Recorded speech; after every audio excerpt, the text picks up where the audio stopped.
దీంట్లో 18, 20, 22 ఈ 3 గేజీలు ఎక్కువ మంది వాడతారండి. 18 అంటే మందం, 22 అంటే పల్చన, 20 అంటే మీడియంగా ఉంటుందండి. అదండి విషయం.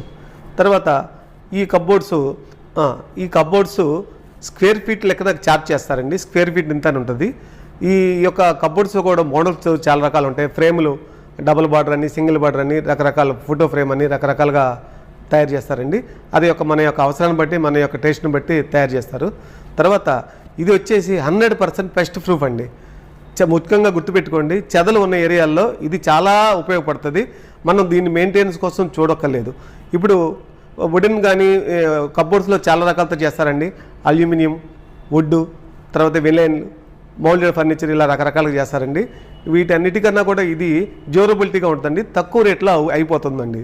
తర్వాత మనకి ఒక 10 సంవత్సరాల తర్వాత మనకి ఏదన్నా నచ్చలేదనుకోండి, మన వాల్ కలర్ తగ్గట్టుగా ఇప్పుడు చేయించుకోవచ్చు.